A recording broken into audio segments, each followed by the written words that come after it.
nosso assunto agora são os alagamentos. Você vem acompanhando o problemão que ocorre principalmente em Vila Velha sempre que chove.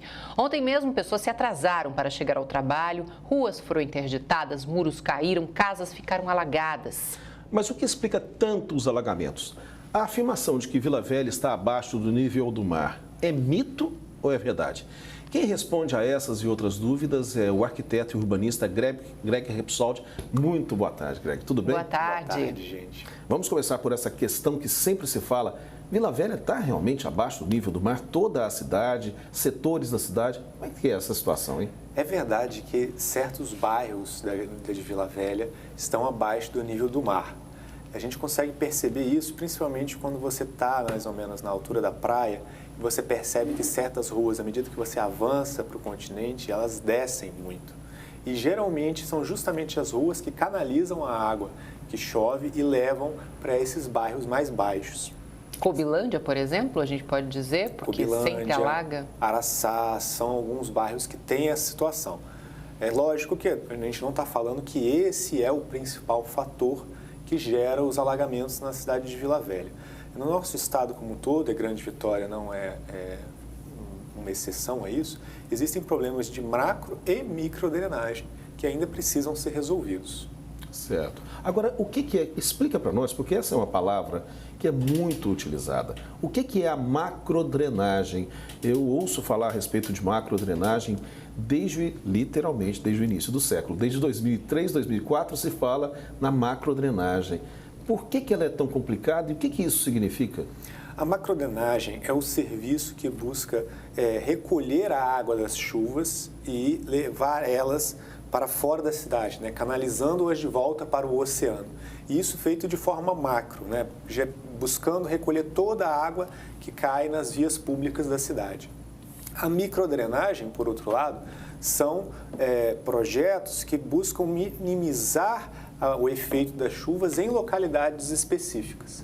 Certo. Então, um exemplo mais simples da gente visualizar, por exemplo, a macrodrenagem é justamente os tubulões, onde você tem a boca de lobo que absorve a água, que leva para a manilha, e você tem a central de bombeamento que leva essa água de volta para o oceano.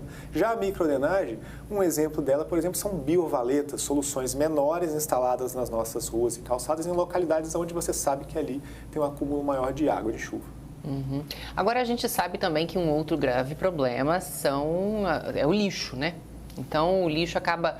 Aquele pedacinho de papel que a pessoa joga, de plástico, que joga pelo carro, né? Vai parar no bueiro, se junta a vários pedacinhos de plástico que vão para o bueiro, vai entupir o bueiro e aí acontece o problema do alagamento. A chuva não tem por onde escoar.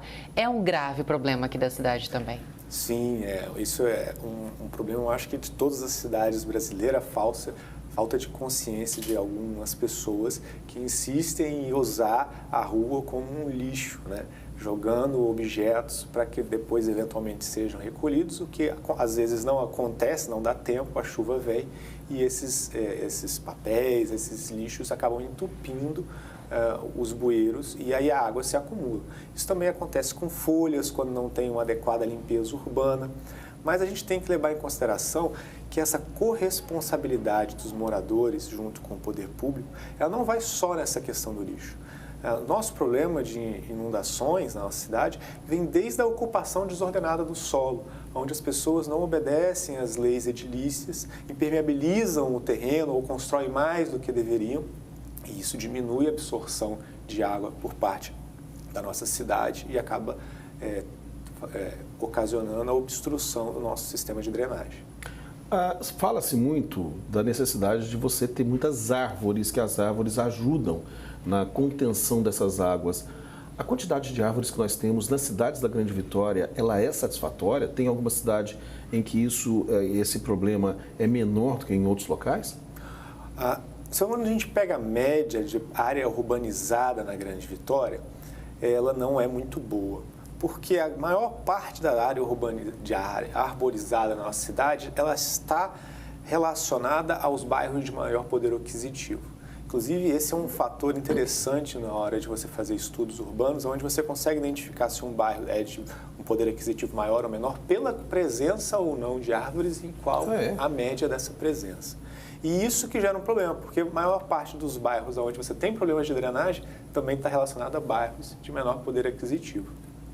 As árvores são, sim, um fator importante na hora de você ter essa absorção do solo, porque elas ajudam a manter o solo firme e evitam desbarrancamento, né? Essas situações que também são perigosas numa ocasião de chuva forte. Falando sobre essa questão de desmoronamentos, né? Tá chovendo muito, há esse risco realmente. A gente tem aí os alertas da Defesa Civil, inclusive, né? Em Cariacica a gente vê que tem muitos daqueles nas encostas, principalmente, eles colocam como se fosse uma manta, né? Isso ajuda ou não nesse caso? Porque você tira a impermeabilização, né? Sim. Na verdade, você coloca a impermeabilização ali no terreno, então a água escoa, não penetra. Explica pra gente se é um bom negócio fazer isso. Bem, essa situação nessas áreas, ela não está relacionada especificamente à parte de drenagem, mas à parte de contenção. O que ocorre nesses bairros, na maioria dessas localidades, é que foi feita uma ocupação desordenada e aí a prefeitura, para tentar evitar, que ela não consegue retirar os moradores mais, para evitar que esses moradores fiquem em uma situação de muito risco de desmoronamento, eles fazem essas contenções nessas encostas para evitar que a chuva leve a terra e acabe, né, causando uma situação de perigo de morte, né, um desmoronamento de uma casa. Só que isso também gera o problema de você impermeabilizar o solo e aumenta o nível de absorção que o sistema de drenagem precisa aguentar. Greg, no caso de Cobilândia, por exemplo, que aqui em Vila Velha é quase que um exemplo, o governo do estado tem uma obra ali em conjunto com a prefeitura e ele está falando o seguinte, olha, nós só vamos entregar essa obra em abril de 2022, a partir de abril de 2022. Ou seja, essa população vai passar todo o período de chuvas correndo esse risco. Tem algo que possa ser feito para evitar essa situação nesse momento, quer dizer, pelo menos nesse curtíssimo prazo, até nós temos essa obra de macrodrenagem que vai ser inaugurada lá nesse bairro? Olha, as obras provisórias que você pode fazer para tentar minimizar essa situação até uma obra de maior vulto ser concluída, é você abrir piscinões, que a gente chama, né, que são reservatórios subterrâneos para onde essa água pode escoar e você coloca uma válvula que permite que essa água vá para o sistema de drenagem aos poucos e não de uma vez. Certo. Muitas prefeituras têm adotado, inclusive, isso na sua legislação, exigindo que edificações novas que estão em bairros abaixo do nível do mar sejam construídas mais altas e que tenham sistemas de retardo, acúmulo e retardo de água para jogar essa água no sistema de drenagem. Porque antigamente o que acontecia? Não tinha nem reservatório, a água caía pelos telhados, ia direto para a rua e ia para o sistema de drenagem. Depois eles obrigaram as pessoas a instalarem esses reservatórios. Mas de nada adiantava, porque o reservatório enchia e ia direto para o sistema de drenagem. Certo. E agora eles estão instalando essa válvula que faz com que esse reservatório absorva essa água e aí quando a chuva acaba, ele vai liberando aos poucos essa água no sistema de drenagem para evitar que o sistema não dê conta daquilo que ele precisa escoar. Olha, falando em sustentabilidade, olha só o tamanho do buraco que Vila Velha teve que abrir na rua Cleto Correia Neto, no bairro Alvorada. Mas o que tem a ver uma coisa com a outra? Já te explico. Olha só, olha a cratera, a quantidade de gente trabalhando no local. E sabe o que provocou toda essa dor de cabeça? Uma embalagem de sabão líquido que foi descartada de forma irregular e acabou entupindo a rede de drenagem, dificultando o escoamento da água da chuva.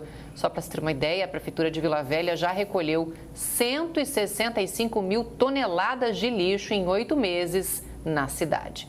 Dá uma olhada no tamanho do prejuízo, inclusive, porque quem paga a conta desse asfalto ali? Nós, moradores, ao pagarmos os nossos IPTUs. Não é isso, Cacá? Sem contar o incômodo ali para todos os moradores dessa rua, né? Sem dúvida. Olha que situação. Por causa de uma embalagem de plástico. Para a gente encerrar, Greg, nós temos essas obras todas, mas sem consciência da população também. A situação não ajuda não, né? Não, a população precisa se conscientizar nessa questão de jogar lixo, mas também de boas práticas, né? Manter a sua calçada limpa. Se você vê que tem folhas e você tem costume ou tem pessoas que cuidam da sua casa, que varrem, por que não varrer aquilo também, né? Fazer a sua parte na cidade, não deixar tudo para o poder público.